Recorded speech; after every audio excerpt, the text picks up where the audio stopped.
For more on China's economic ties with Africa, let's bring in Joachim Klement from London. He's the head of investment research at financial advisory firm Fidante Capital. Joachim, great to have you on Money Talks. China's trade with Africa has grown exponentially over the last 2 decades. Who has benefited the most out of this? Have both sides benefited equally, or has one side benefited more than the other?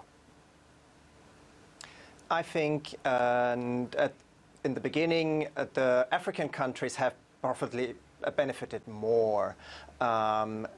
Exports from Africa to China have grown by about 53% between 2006 and 2016, and another 14% in 2017. In other words, China is now about to become the second biggest export market after the EU for the African continent, and that it definitely is a boon for African countries. What is interesting about that is that while in the past China has very much focused on African exports of commodities to China, it is now focusing more and more on helping to provide financing for projects that help create a consumer base in Africa and to help Africa's economy to export more than just commodities.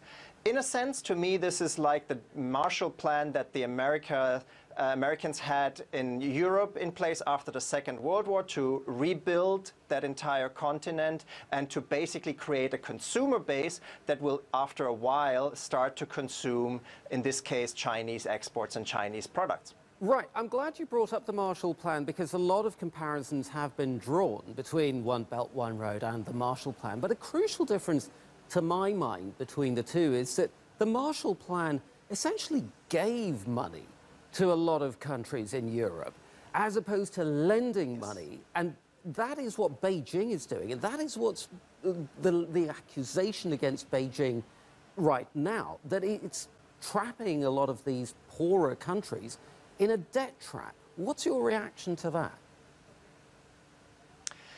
Well, there's certainly an element of truth to that.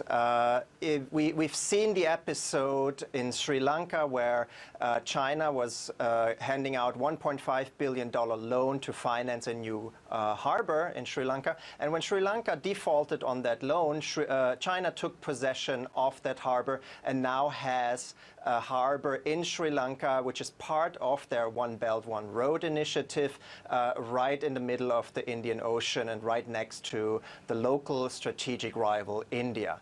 So there's an element of truth in that. However, Chinese loans are becoming a smaller and smaller share of the overall 60 billion handout that has, again, been promised for the next 3 years. Over the last 3 years, interest rate free loans and pure grants have just been about 5 billion of the 60 billion that have been invested in by China in Africa. Now it's going to be 15 to 20 billion. On top of that, China has promised to invest more in sustainable projects that are, as you would say, high quality and not just vanity projects where local African governments are building a fancy new airport or harbor or anything like that, that is not economically viable. The Chinese government and Chinese lenders are becoming increasingly more discriminate about which kind of projects they are supporting. Joachim, I hate to look at the whole of Africa as a monolith. It is, of course, an incredibly diverse continent. Which African countries, in your opinion, have benefited most out of Chinese investment? So far, these were mostly the commodity exporting countries.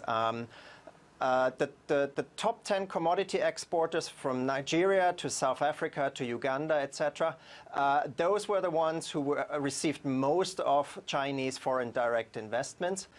By now, it is more and more also coastal countries that can provide help and infrastructure for the One Belt, One Road initiative. One classic example is the first overseas naval base of China was opened last year in Djibouti, actually in close proximity to an existing US naval base. And this Chinese naval base is not only a military and geostrategic base for China, but it, of course, supports Chinese efforts to help fight piracy in the Indian Ocean off the coast of Somalia, for example. Okay, I'm afraid we are out of time. Fascinating discussion. Joachim Klement from Fidante Capital, thank you very much indeed. Let's take a look at some of the big stories in business and finance developing over the next 20